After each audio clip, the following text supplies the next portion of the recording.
Esto es BiblioHertz, el espacio donde encontrarás herramientas para la búsqueda de información y conocimiento desde tu biblioteca. BiblioHertz, del libro a la radio.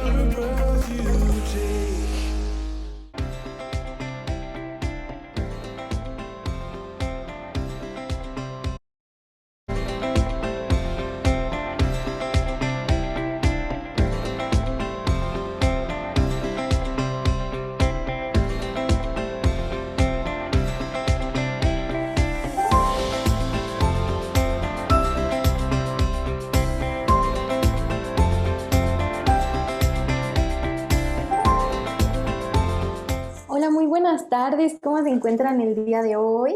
Justo son las 12 en punto. Hemos tenido un récord en el que sí estamos entrando 12 en punto. Estamos contentas de estar otro martes aquí con ustedes. Siempre agradeciendo a Radio Anáhuac, a nuestro equipo de producción, a Nancy, al maestro Ricardo y a nuestra jefa Angélica Luna, que son los que hacen posibles que estemos otro martes con ustedes. Yo saludo aquí a Tan. Mucha gusto de estar otra vez contigo. Ya este es tu segundo programa. ¿Cómo te sientes? ¿Qué tal la semana, Tan? Yo me siento súper bien, San, muchas gracias. Igualmente gustosa de estar aquí otra vez contigo y exactamente agradeciendo de nuevo a todo el equipo de producción, Radio Anáhuac, el maestro Ricardo, Angélica, pero igual esta sección ya es una sección de casa en donde hemos hablado de varios libros y siempre sugeridos por nuestros grandes invitados de la fusión de la saga de los libros y desde el libro. Y pues hoy no es la excepción. Hoy nos traen un libro que seguramente les va a encantar y a los que no lo hayan leído probablemente les va a entrar una cosquilla por leerlo desde ya. Es un tema súper interesante, ¿no? Así es, justo el libro, ya por ahí, si vieron nuestras postales, sabrán que vamos a hablar de Solaris, ese libro de Stanislaw Lem. Este libro fue en 1961 publicado y por ahí hablábamos de qué hay detrás de este planeta desconocido. De repente vemos que mencionan que son soles, un sol rojo, un sol azul y que tienen una sustancia por ahí desconocida que en algunos casos le dicen que es plasma. Vamos a irlo viendo durante el programa y qué va a provocar, qué va a pasar en nuestros personajes centrales y sobre todo yo creo que en uno mismo como lector, qué nos va a dejar, ¿no? Y primero que nada queremos saludar al doctor Forzán. No nos va a poder acompañar el día de hoy en el programa, pero tenemos a nuestra querida doctora Fabiola, que ella es coordinadora de Planeación Institucional y Dirección de Efectividad y Servicios Institucionales, quien nos va a llevar hoy como un poco más a detalle del libro y van a ver que va a ser un programa exquisito. ¿Cómo está, doctora? ¿Cómo están, Sam, Tania? Muy buen día, pues muy contenta de estar nuevamente con ustedes hoy para hablar de esta estupenda historia de ciencia ficción, de Solaris, y pues listos, ¿no? Listos, vamos a ver qué nuevas nos tiene este texto. Claro que sí, doctora, bienvenida. Pero pues para empezar, platíquenos una breve introducción de este libro, ¿no? ¿De qué trata? ¿Cuál es el giro? Más o menos los personajes, ¿para dónde van?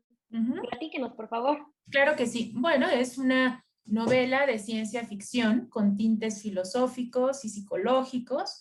Como ya decían ustedes en la introducción, se trata de un planeta, ¿no?, que orbita dos estrellas y es un planeta bastante misterioso. No hay, digamos que grupos de investigadores en la Tierra lo han visitado desde hace décadas, más de 100 años probablemente, para estudiarlo y para tratar de establecer un contacto con vida inteligente, con posible vida inteligente en este planeta, ¿no? Pero los investigadores se encuentran con la sorpresa de que no es un mundo como en la Tierra, ¿no? No tiene vegetación, no tiene animales, no tiene seres inteligentes similares a los seres humanos, ni nada por el estilo, sino que es un enorme océano, ¿no? Una especie de magma que cubre prácticamente todo el planeta, y pues han tratado de indagar, de esclarecer si este magma es algún tipo de inteligencia o cómo podemos, como seres humanos, pues establecer una comunicación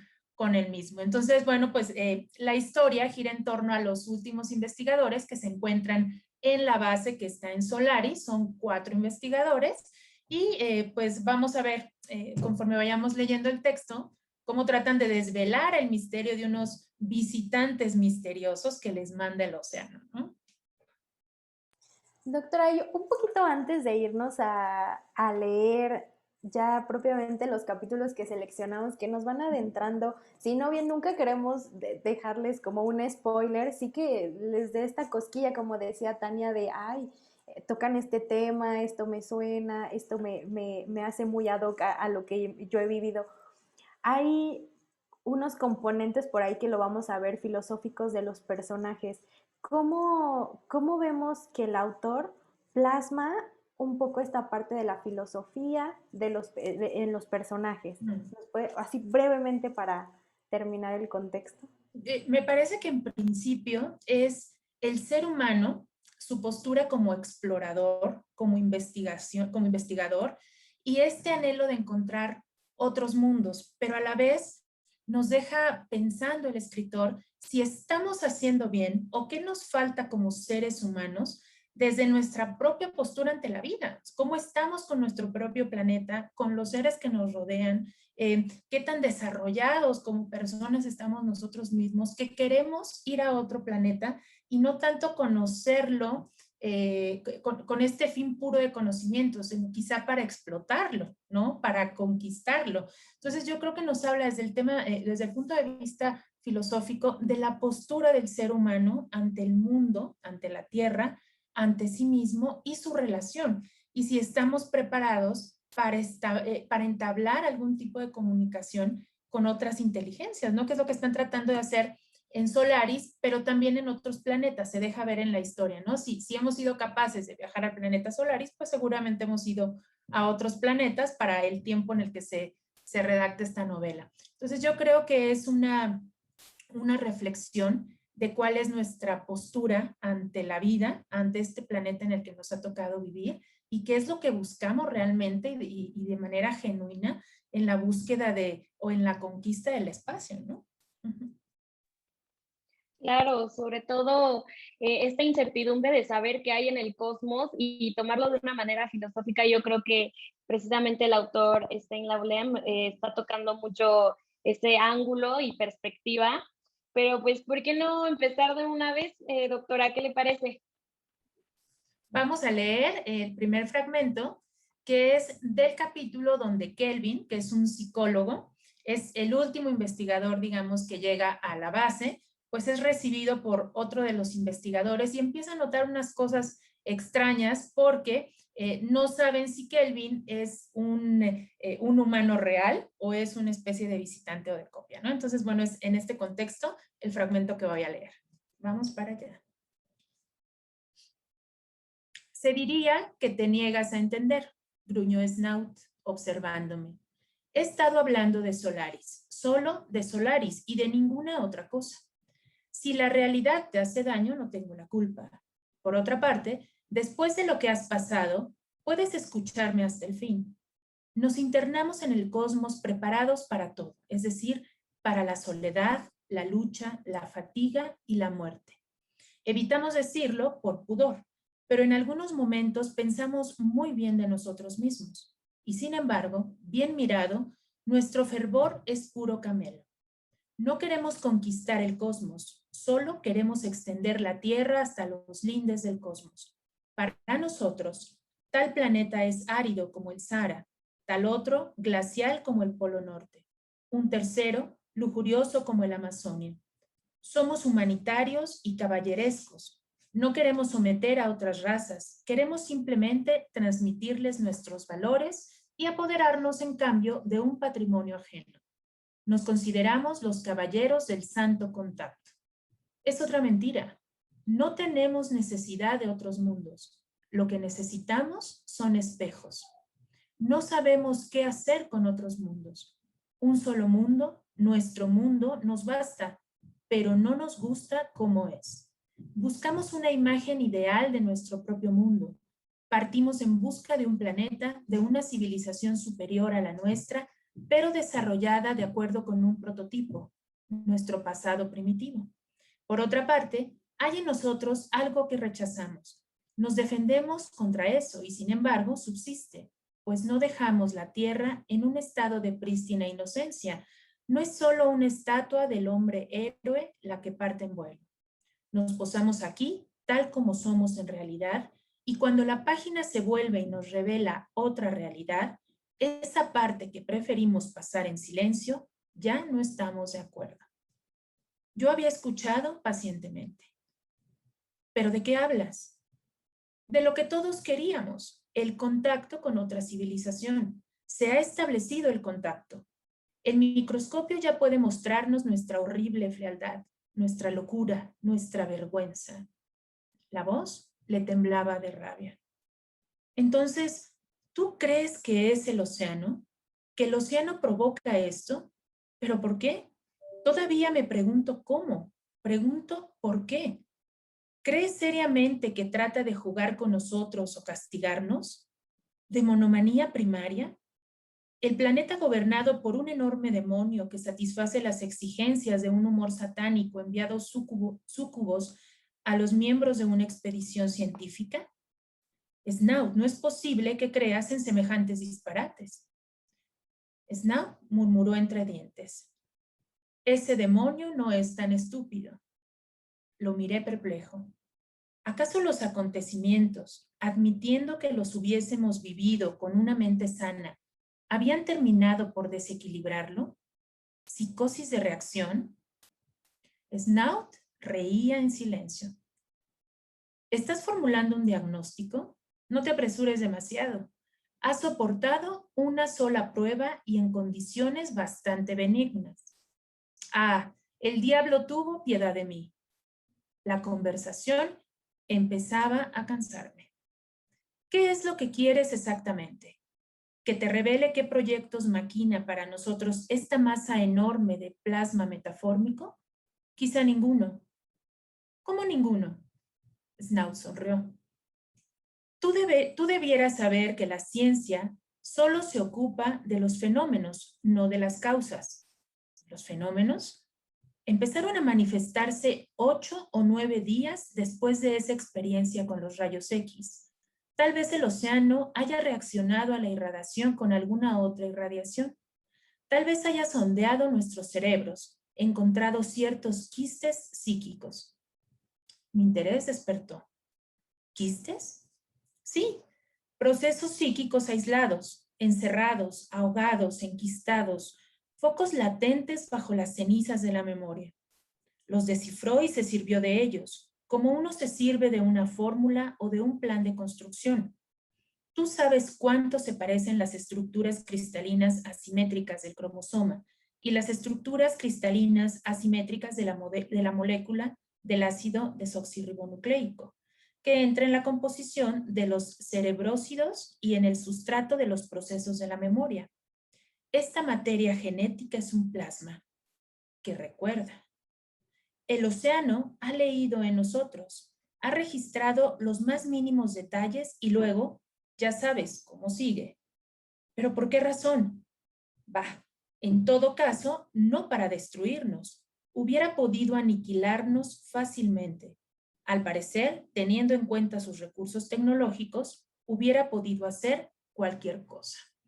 Y bueno, en este primer fragmento, pues ya vemos algo de lo que comentamos, ¿no? Esta idea de por qué estamos aquí, qué queremos perseguir, y de ver a este planeta como un espejo, ¿no? Como un espejo de nuestra propia condición humana, o tratando de encontrar otras respuestas o algo distinto a la Tierra, que es un planeta que conocemos, dice, pero no nos gusta, no nos es suficiente, ¿no? Claro, justamente ya después de esta primera lectura nos podemos dar cuenta que el libro habla sobre el ser humano y la necesidad de que todo gira a su alrededor y de ese esfuerzo por buscar lo que no hemos descubierto sobre nosotros mismos como seres humanos y sobre nosotros mismos con nuestra existencia. Pero, doctora Fabiola, ¿qué sería eso que queremos conocer o lo que estamos buscando en Solaris según la perspectiva del autor?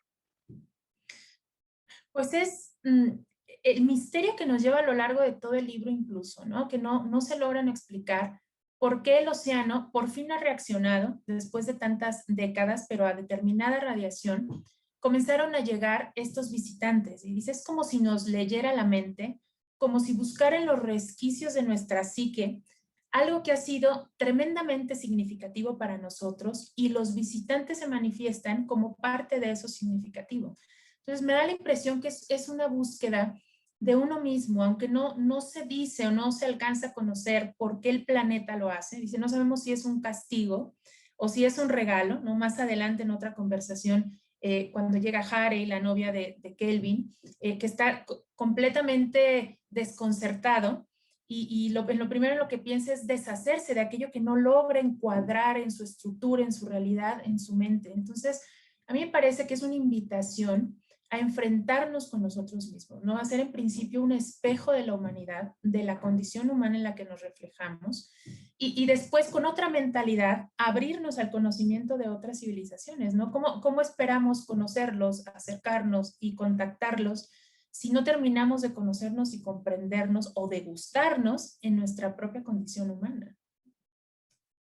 Así es, doctora. Y además esto lo vamos a leer, pues no lo van a leer, pero lo van a escuchar ustedes más adelantito ahorita.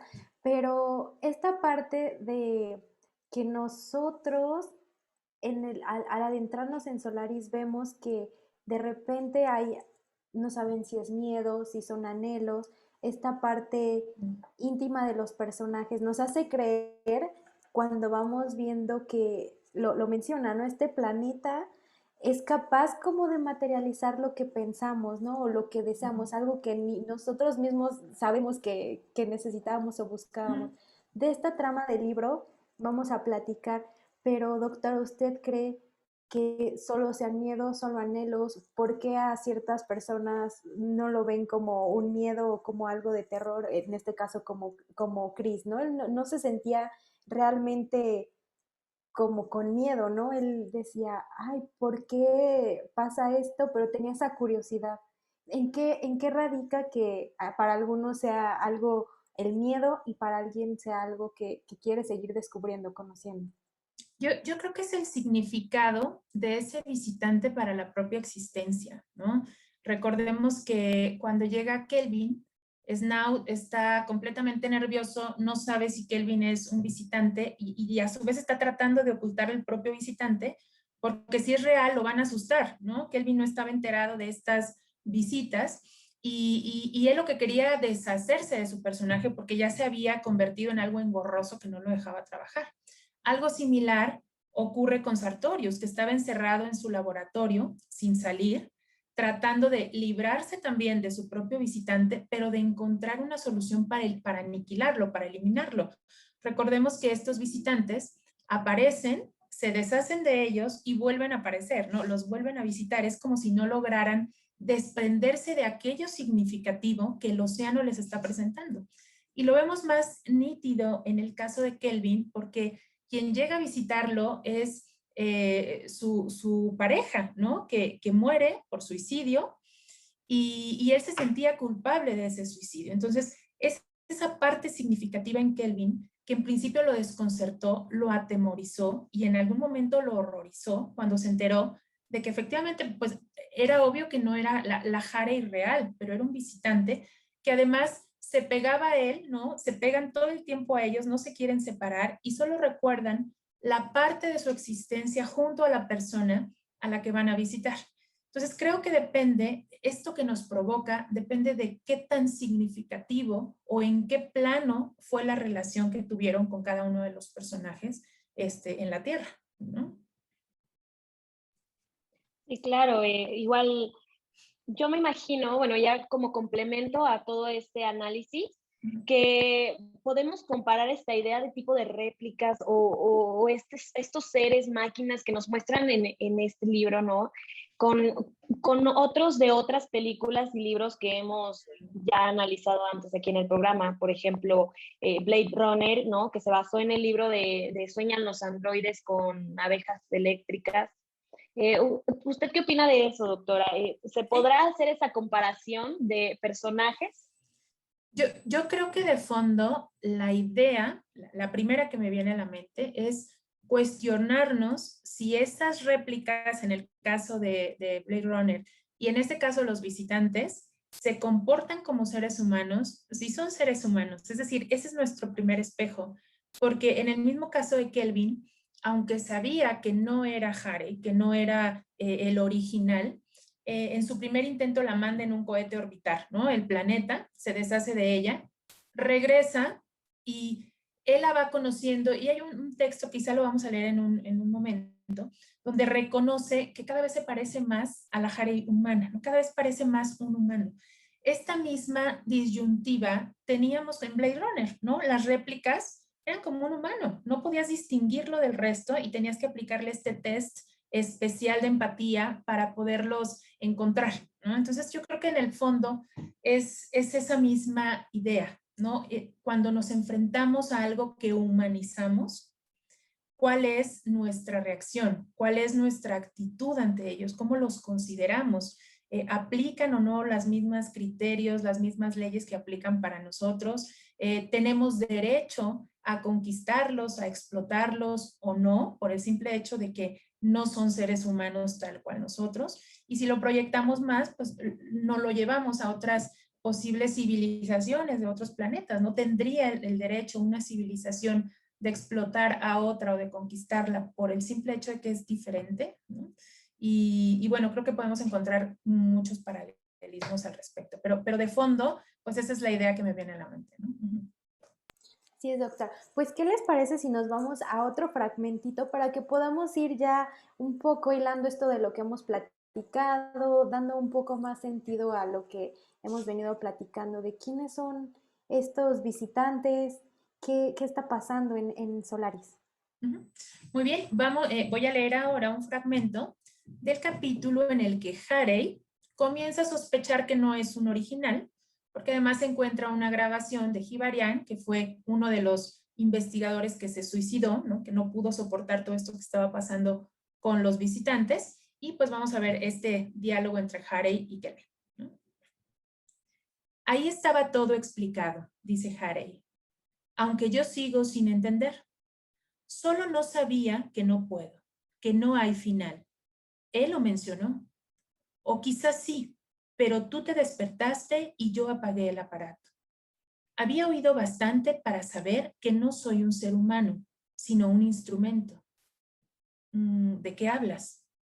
Sí, para estudiar tus reacciones o algo por el estilo. Todos aquí tienen un instrumento semejante. Nacimos de vuestros recuerdos o de vuestra imaginación. No lo sé muy bien.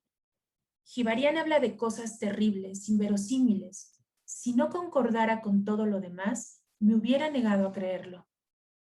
¿Todo lo demás? Oh, que yo no tenga necesidad de dormir y que deba seguirte a todas partes. Todavía ayer creía que me detestabas y eso me hacía desdichada. ¡Qué idiota! Pero, ¿cómo hubiera podido imaginar la verdad? Él, Hibarian, no odiaba a esa mujer que lo acompañaba, pero habla de ella de una forma tan espantosa. Entonces, solo entonces supe que nada dependía de mí, que podía hacer esto o aquello, poco importaba. Siempre sería para ti una tortura. Peor aún, pues los instrumentos de tortura son pasivos e inocentes, tan inocentes como el guijarro que cae y nos mata. Que un instrumento de tortura te ame y desee tu bien, eso estaba más allá de mi entendimiento. Hubiera querido contarte todo esto, comunicarte lo poco que había entendido. Me decía que a lo mejor podía serte útil. ¿Cómo es mi sangre? Ahora puedes decirme la verdad. Tu sangre es igual a la mía. ¿De veras? Te lo juro. ¿Qué significa esto? Yo me decía que ese poder desconocido quizás se ocultaba en mí en alguna parte, ocupando muy poco lugar, pero no sabía dónde se escondía. Ahora pienso que busca un subterfugio, pues no me atrevía a tomar una decisión. Tenía miedo, buscaba otra salida. Pero Chris, si tengo la misma sangre que tú, si realmente... No, es imposible. Ya estaría muerta, ¿no es cierto? Esto significa que hay una diferencia a pesar de todo. ¿Dónde está la diferencia? ¿En la mente? Me parece, sin embargo, que pienso como cualquier ser humano y no sé nada. Si esa cosa desconocida estuviese pensando en mi cabeza, yo lo sabría todo. Y no te querría. Representaría una comedia, pero de modo deliberado. Chris, te lo suplico, dime todo lo que sabes. Tal vez encontremos una solución. ¿Qué solución? ¿Quisieras morir? Sí, creo que sí. De nuevo el silencio. Harry seguía sentada, acurrucada. Yo miré alrededor. El mobiliario esmaltado de blanco, los instrumentos centelleantes, quizá buscando desesperadamente una clave que me materializaría de pronto. Harry, ¿puedo también yo decirte una cosa? Ella esperaba en silencio. Es verdad, no somos exactamente iguales, pero no hay nada de malo en eso. Al contrario, cualquiera que sea tu opinión, esa diferencia te salvó la vida. Ella esbozó una sonrisita dolorosa de niña triste. ¿Eso quiere decir que soy inmortal? No sé. En todo caso, eres mucho menos vulnerable que yo. Es horrible.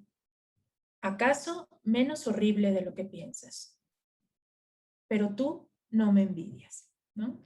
Y bueno, aquí concluye este diálogo. Ya vemos también que hay una referencia a la inmortalidad, ¿no? La inmortalidad de estos visitantes. Y este cierre me gusta mucho. Le dice, sí, puede ser, ¿no? Que soy menos vulnerable que tú, que tal vez soy inmortal, pero no es que esto sea menos horrible. En realidad, tan no es horrible que tú no me envidias mi inmortalidad. Entonces, pues este también es un tema muy, muy interesante que podríamos pensar también en las réplicas, ¿no? De Blade Runner.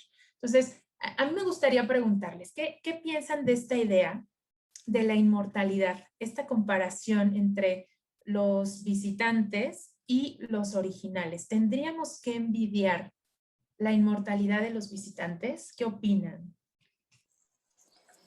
Doctora, justo esa es una pregunta que yo creo que nos vamos haciendo a lo largo que vamos leyendo, porque si estuviera el doctor Forzán, él mismo nos diría que Solaris es un personaje en sí, porque siempre sí.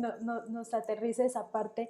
Y yo creo que lo que, lo que después vamos a ver conforme, si llegamos a ese fragmento que leamos, es si nosotros anhelamos esa inmortalidad. Yo creo que más que nada anhelamos esta parte de la conciencia, ¿no? A lo mejor nuestro cuerpo no tal cual es lo que nos impide, sino qué va a pasar más allá, ¿no? Entonces, yo creo que esta parte de separar el pensamiento de la materia es lo que podría ser la parte de anhelar, ¿no? ¿Qué va a pasar más allá de nada más mi cuerpo?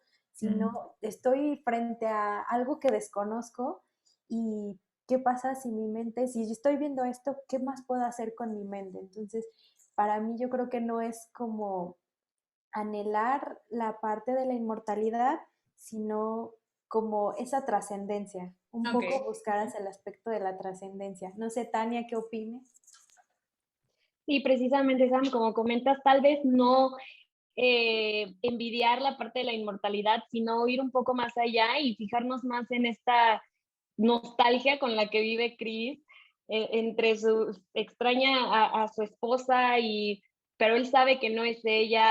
Tal vez esa es la parte que más me gustaría ver también, porque sí, de verdad creo que es un tema muy extenso esta parte de ser inmortales o no, pero sí lo podemos llevar muchísimo más allá, dándonos cuenta en todos los sentimientos encontrados que él tiene al estar con un algo, un ser, un ente que realmente no es humano, pero que se ve y se siente y hasta expresa emociones como un humano, ¿no?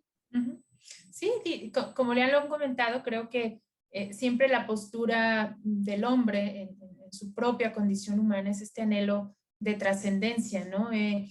Este ser consciente de que vive, pero de que va a morir y que su paso, el tiempo de vida que tiene es tan breve comparándolo con el tiempo que tiene el planeta, el universo, la existencia, etcétera, que tiene este anhelo de trascendencia, ¿no? Yo creo que aquí en el diálogo podemos ver cómo a Harry le gustaría ser el original, ¿no? Ser realmente el humano del que estuviera enamorado Chris, ¿no?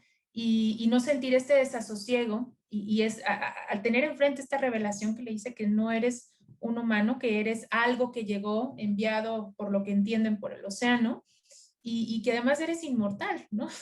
Que ni siquiera eres como, no compartes esa condición con el humano que está junto a ti, del que estás enamorado. Entonces, creo que sí es un enfrentarnos nuevamente con nuestra condición y con este anhelo de trascendencia. Y bueno, la literatura, hay muchas obras, no sé, recuerdo ahora, por ejemplo, Roberta Halen en Tiempo Suficiente para Amar, el mismo Borges con Los Inmortales, o olvidé ahora el nombre, espero recordarlo.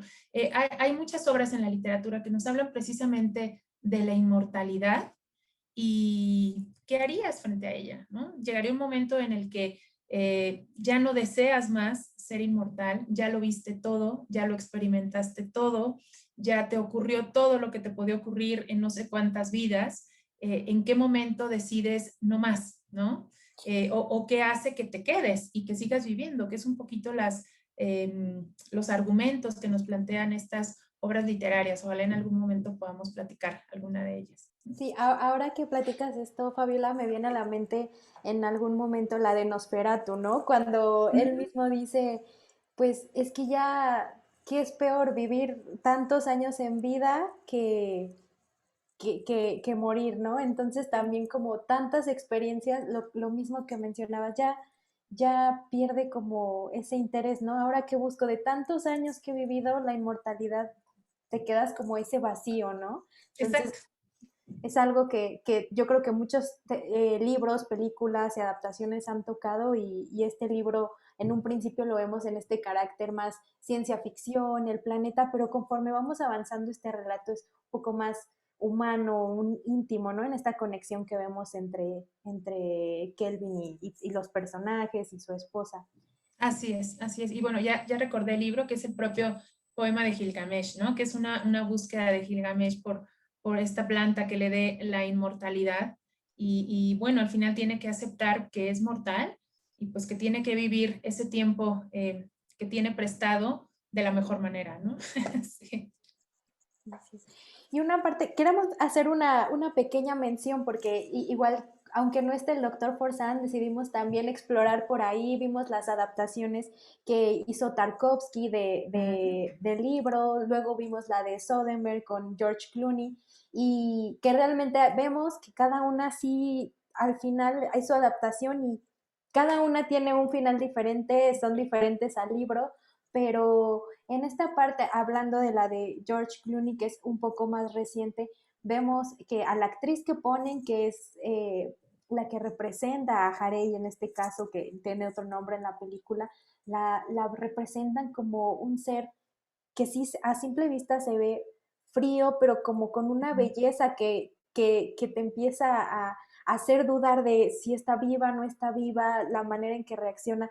¿Qué tan acertado, si llegó a ver la película, doctora, es cómo vemos en pantalla a lo que representaría la esposa de Kelvin a la descripción que dan en el libro?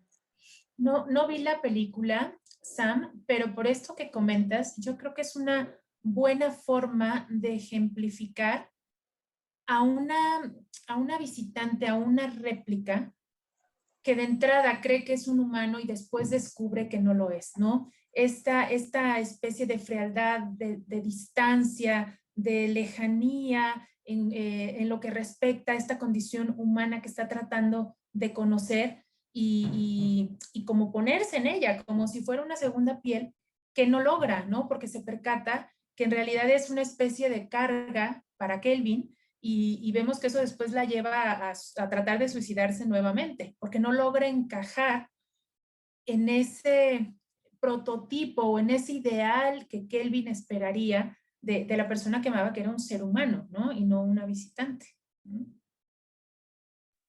Sí, precisamente retomando ahí, precisamente este punto. A mí me parece muy increíble el que en un punto él haya podido llegar a confundir a su propia esposa con este ente, como un ser que viene de este océano de plasma, con su esposa. La verdad es que para mí me parece, es algo muy impresionante. Pero también llegando ya a la personalidad de Chris, ¿será que este simple detalle podrá potenciar este sentimiento de fragilidad, melancolía que tiene él?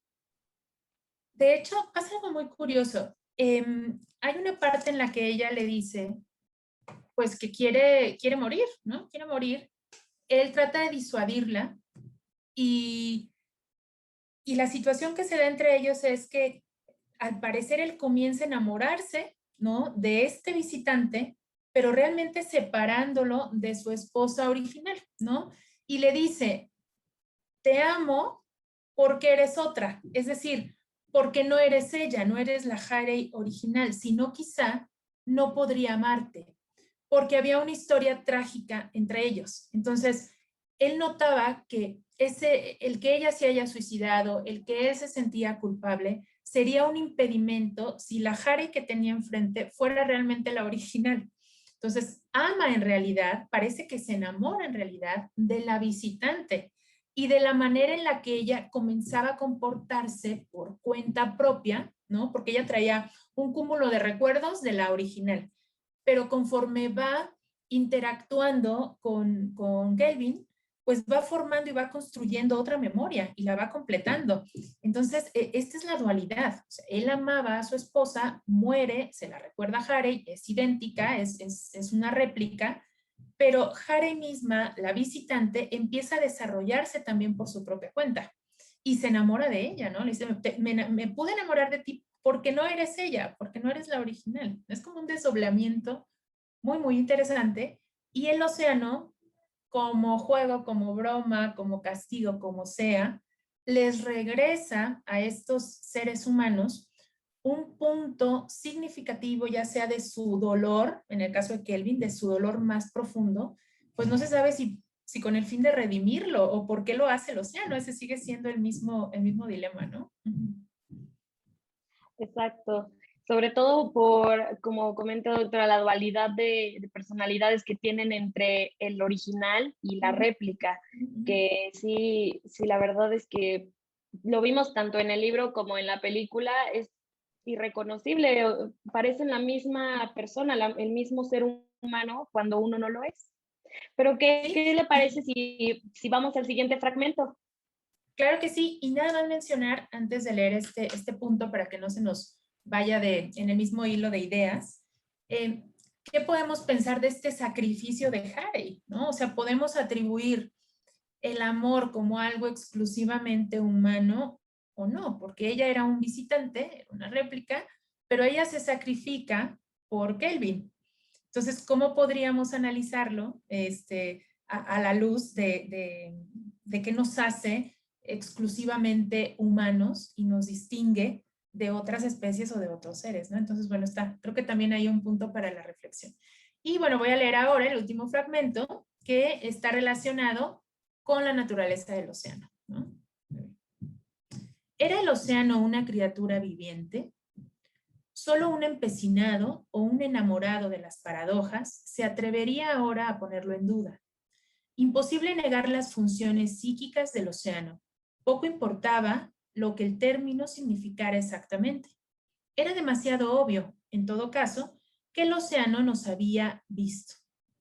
Esta sola comprobación invalidaba las teorías solaristas que definían el océano como un mundo introvertido, una entidad reclusa, privada por un proceso degenerativo de los órganos de pensamiento que había poseído una vez, que ignoraba la existencia de objetos y fenómenos exteriores, inmerso en un torbellino gigantesco de corrientes mentales creadas y confinadas en los abismos de ese planeta monstruoso que giraba entre dos soles. Más aún, habíamos descubierto que el océano podía reproducir lo que ninguna síntesis artificial había conseguido nunca: un cuerpo humano perfeccionado, donde la estructura subatómica había sido modificada para que sirviera a propósitos que desconocíamos. El océano vivía, pensaba, actuaba. El problema Solaris no podía desecharse como absurdo. Nos encontrábamos al fin con una criatura, La partida perdida ya no estaba perdida. Ya nadie podía dudarlo. De buena o mala gana, los hombres tendrían que prestar atención a ese vecino a años luz de distancia, situado no obstante dentro de nuestra esfera de expansión, y más inquietante que todo el resto del universo. ¿Acaso habíamos llegado a un hito histórico? ¿Qué decidirían los gobernantes? ¿Nos ordenarían renunciar y volver a la Tierra inmediatamente o en un futuro cercano? ¿Era posible que quisieran anular la estación? No era inverosímil al menos. Yo no creía, sin embargo, en la retirada como solución. La existencia del coloso pensante no dejaría de atormentar a los hombres. Aun cuando el hombre hubiese explorado todos los rincones del cosmos, aun cuando hubiera encontrado otras civilizaciones fundadas por criaturas semejantes a nosotros, Solaris seguiría siendo un eterno desafío. Y bueno, aquí vemos, este es parte del reporte, del informe, de las reflexiones que tiene este grupo de investigadores ya, pues al comprobar, ¿no? que efectivamente el océano, pues es un ente viviente, inteligente, que además tiene este poder de enviar estas réplicas, aunque no se pueden explicar. Y yo creo que vemos nuevamente este anhelo del ser humano por conocer, por explorar, ¿no? Y dice, aunque conquistáramos, conociéramos todo el cosmos, no estaremos tranquilos hasta que resolvamos este problema que sigue siendo Solaris, ¿no? Y nos hablan, pues que es una investigación de más de 100 años, donde tuvo su época inicial, un auge, y que empezó a ir en declive, porque nadie encontraba qué estaba pasando en el planeta. Y bueno, finalmente ellos logran arrojar algo más de luz, y tienen este anhelo, pues, de seguir investigando, y también la incertidumbre de si los gobernantes en la Tierra seguirán de alguna manera impulsando el proyecto o les pedirán regresar a casa, ¿no? Entonces también nos habla de, pues, de esto que es parte de nuestra condición, que es el amor al conocimiento, ¿no? A buscar otras formas de vida inteligentes, a poder saber si estamos solos o si somos parte de algo más, que también creo que va en línea con este sentido de trascendencia, ¿no? Así es, doctora. Y justo antes de irnos a este pequeño fragmento, tocábamos el punto de cómo está este sacrificio, ¿no? Cómo, pues, si se supone que no son humanos, cómo está este sacrificio de, pues, creo que me estoy dando cuenta y voy a dejar que tú crezcas, evoluciones, porque hay algo a lo mejor que nos está frenando, y en el libro lo plantea de esta manera. Y lo vemos también en la parte que nos hace pensar, que por ahí está en el libro, de cuando amamos a alguien, ¿a quién amamos a realidad, no? Este concepto de a esa persona o a la idea que nosotros nos hacemos de esa persona.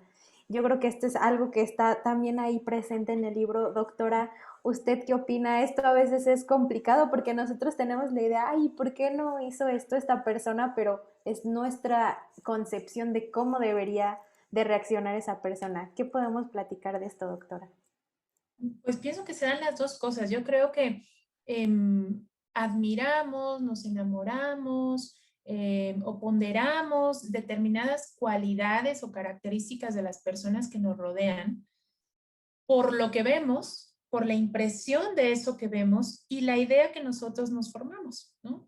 Entonces, muchas veces seguimos conociendo a las personas y esa primera fotografía que nosotros nos creamos, ¿no? A partir de lo disponible, pues vemos que se transforma, ¿no? Vemos que no era tal cual, o quizás sí, ¿no? Que nos acercamos mucho a esa imagen que pudimos formarnos, o en la medida en la que conocemos a los seres humanos, nos vamos formando una idea más clara y más real de quiénes son verdaderamente como personas, ¿no? Creo que es un buen ejemplo, Sam, el que tenemos aquí con Harry, la Harry original, que es la que conocía a Kelvin, y la Harry visitante que se va desarrollando junto a él, y ellos mismos ya no son la persona que eran, ni la original, ni Kelvin, ¿no? Somos personas que estamos en constante transformación todos los días, ¿no? Ninguno de nosotros somos el mismo de ayer, ¿no? Aunque es sutilmente diferente, tenemos otras experiencias, otras vivencias que hemos incorporado a nuestra forma de ser, a nuestra cultura, y que nos permiten también ver de otra manera y de otra perspectiva el mundo. Entonces, si ahora comparamos, ¿no? La Sami de hace 10 años, ¿no? Con lo que conocía, con sus aspiraciones, con sus metas, con su concepción del mundo, de las personas, pues seguramente descubrirás que después de haber vivido y experimentado 10 años, eres otra Sami, ¿no? Entonces, creo que algo similar es lo que ocurre con esta dualidad de Harry, ¿no? Así comenta Sam, lo que ibas a comentar. Ay, sí, justo para cerrar este tema, yo creo que nos deja este pensamiento de no va a ser lo mismo que comenta la doctora hace 10 años, y entonces vemos este cambio, y por eso también más adelante vamos a ver este cambio de Chris, de por qué él también empieza a pensar de, ya no sé si quiero también regresar, en algún momento lo plantea. Entonces, vamos Tania va a comentar acerca de esta parte que está ya adentrado un poquito a la parte final del libro. Así es, precisamente eh, quisiera mencionar que Chris, la idea de que Chris se haya enamorado de la réplica o que sienta este sentimiento fuerte, me hace creer, y lo menciona en el libro también, que él no quiere regresar a la Tierra realmente.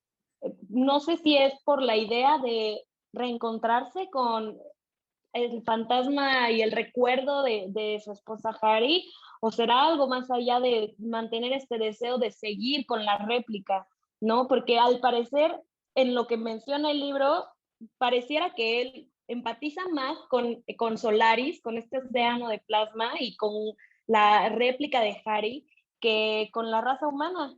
Y podría considerarse, me imagino yo, que como una crítica o hasta un rechazo a la humanidad y a las ideas de orden y progreso que tenemos constatadas ya en la Tierra, ¿no?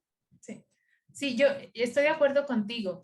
Vemos en este último capítulo cómo él hace una última expedición, ¿no? Antes de que supieran, pues, qué va a pasar, nos vamos a regresar, cuándo, etcétera. Y se va a una especie de pequeña costa en el océano a contemplarlo, a reflexionar sobre lo que ha pasado. Y bueno, en ese momento ya Harry muere porque se sacrifica para probar este rayo desintegrador poderoso que efectivamente logra probar que no son inmortales, que con el rayo ya no van a regresar.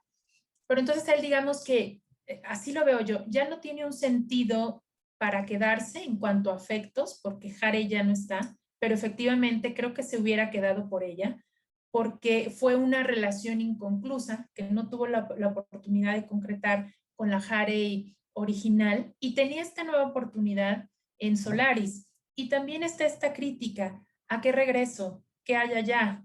¿Qué me espera? ¿No? Entonces, efectivamente es una disyuntiva de los seres humanos, pero creo que ante muchas decisiones en nuestra vida, ¿no? Es quedarme donde estoy, moverme, intentar, arriesgarme y cuestionarnos nuestra propia postura y nuestros propios anhelos, ¿no? Sí, es muy interesante esta parte, sí. ¿Ustedes se quedarían en Solaris o regresarían a la Tierra? Es que yo creo que, doctora, hasta no estar ahí no sabríamos bien, porque es que aquí en Solaris vemos esta parte, lo real y el sueño, ¿no? A lo mejor algo que no podríamos ver aquí en la Tierra, ¿no? Este pensamiento en el que no sabemos qué es real, que no está este consciente y subconsciente, que yo creo que el autor lo plasma a esta parte filosófica de los estados del yo, que es la idea de estas formas inteligentes que nos invitan a pensar en la superioridad y nuestra propia incapacidad de comprender, ¿no? Lo que hay más allá. Entonces, yo creo que podríamos hacer un viaje de Bibliohertz para ver si nos vamos a quedar allá, pero yo creo que esto nos deja pensando en, igual y no necesitamos ir a Solaris a descubrir algo, sino nos queda mucho esta como introspección que tenemos que hacer de qué es este espejo, ¿no? ¿Qué realmente quiero, qué estoy viendo o qué es lo que quiero proyectar? Entonces, igual y en general nos hace falta conocer qué es lo que realmente quiero, porque muchas veces no sabemos lo que queremos y nuestro subconsciente lo sabe. Sí. Sí, y además, a ver, ante esta descripción que hacen del planeta donde prácticamente no hay nada, solo está rodeado de océano, y comparas con la maravilla de planeta que tenemos y al que estamos acostumbrados, yo creo que también es una invitación para valorarlo, ¿no? Para ser cada vez más conscientes de que no tenemos N planetas alrededor a los cuales escapar cuando nos terminemos la Tierra, ¿no? Entonces creo que es esa invitación a valorarla, ¿no? El mismo Snow decía, llegamos aquí pues totalmente preparados para todo y de inmediato cuando vemos otros planetas no podemos no compararlos y decimos, este es tan árido como el Sahara, este es tan lujurioso como una selva tropical, que finalmente es lo que conocemos, es nuestra casa y siempre la vamos a comparar con esto que conocemos que nos da la vida y que tenemos un hermoso planeta, ¿no? Exacto, pareciera que el libro nos invita a este planeta que parece utopía, ¿no? Es algo que realmente no está ahí, no existe. Pero yo creo que no sería una opción quedarse ya en Solaris. O al parecer, lo que me muestra a mí el libro es que toma tus recuerdos, los absorbe, los materializa y no podemos saber a quién va a elegir como que sea tu visitante, ¿no? Porque tanto puede ser un recuerdo, como comentaba usted, doctora, bueno o malo, ¿no? Como le pasó a Chris. Él recordaba a su esposa, tuvieron una situación ahí trágica, pero lo que él recordaba era con todo el cariño que le tenía y por eso este visitante adoptó esta forma. Claro. Pero sí, efectivamente creo que Solaris no le hace batalla a lo que nosotros tenemos aquí y sobre todo que no tenemos que viajar a otro planeta para seguir explorando el cosmos, ¿no? Sí, y en el fondo es esta necesidad de conocer, creo, la que en determinado momento llevaría a un grupo de investigadores a permanecer, pues por mucho tiempo, por el resto de su vida en un planeta que está conquistando, que está explorando, ¿no? Pero más como ese anhelo personal de contribuir al avance de la ciencia, de dejar un legado, de trascendencia, etcétera, o porque realmente prefiere las circunstancias que eso acarrea, ¿no? El aislamiento, quizá la soledad, el trabajo arduo, el sentir que soy parte de algo nuevo, qué sé yo, a quedarte en la tierra, porque quizá en la tierra ya no encuentras eso significativo que te motiva, que te impulsa a seguir viviendo, ¿no? Y te lo da esta otra opción de la investigación, ¿no? De la contribución para la humanidad, para la historia, para el avance científico, etc. Entonces, bueno, pues depende de cada persona. No podemos más que concluir eso.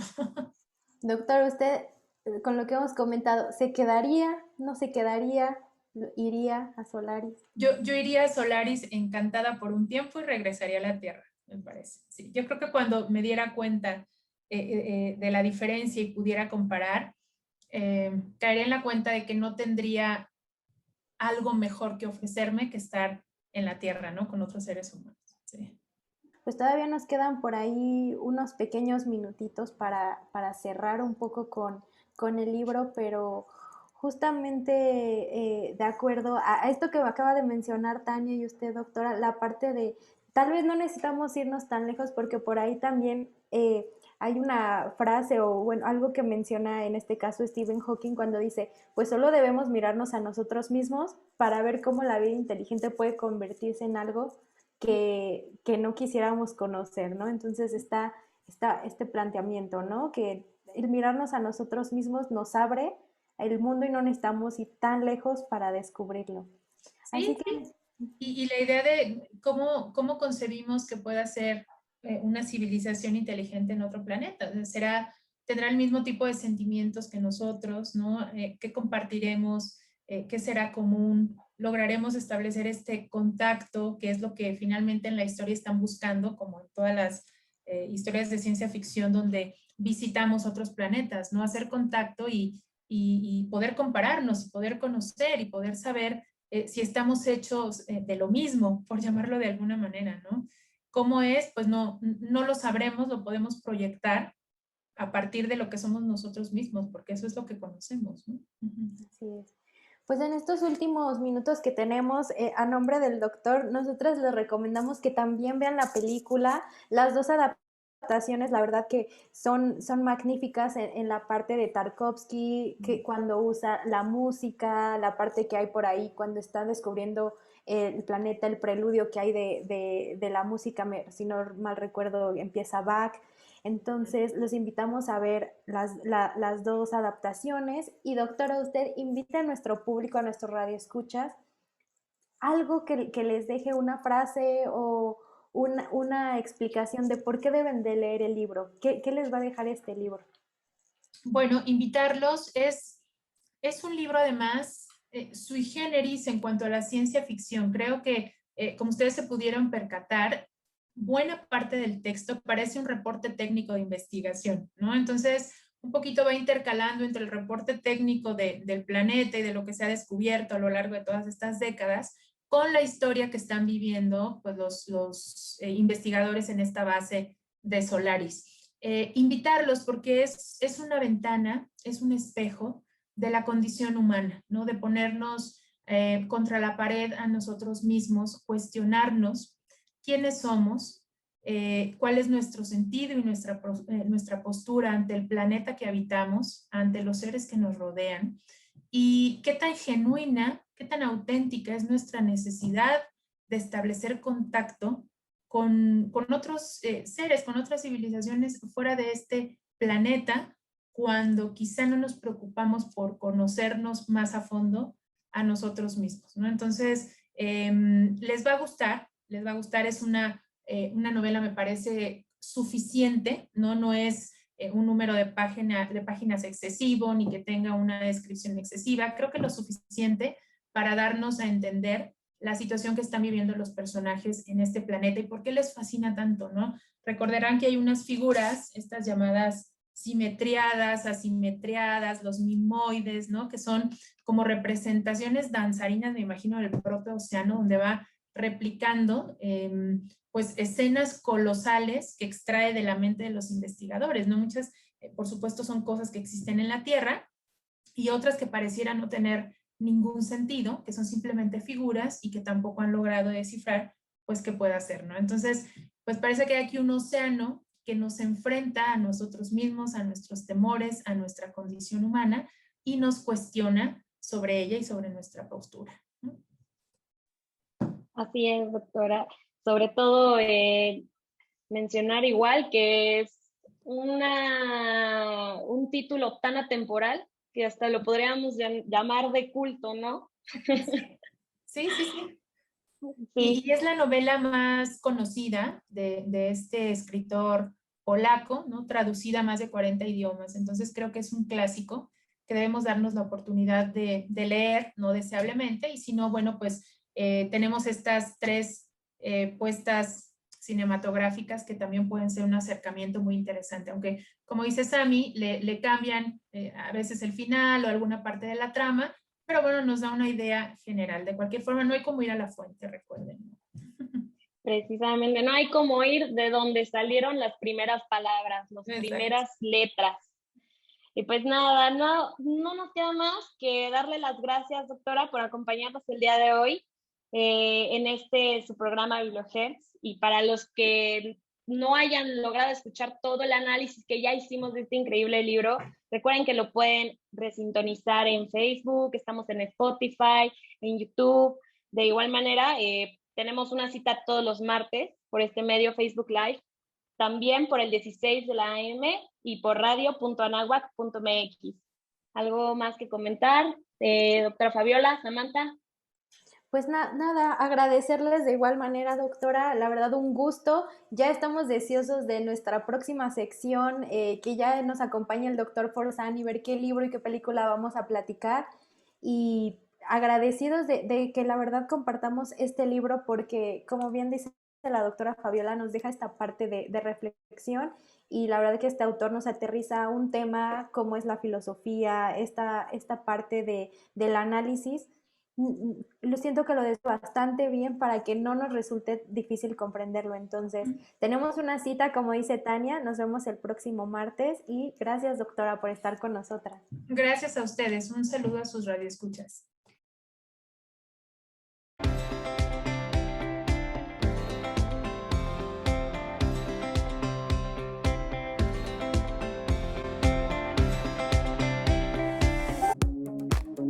Gracias por acompañarnos. Esto fue BiblioHertz. Te esperamos la próxima semana para llevarte del libro a la radio. Every breath you take.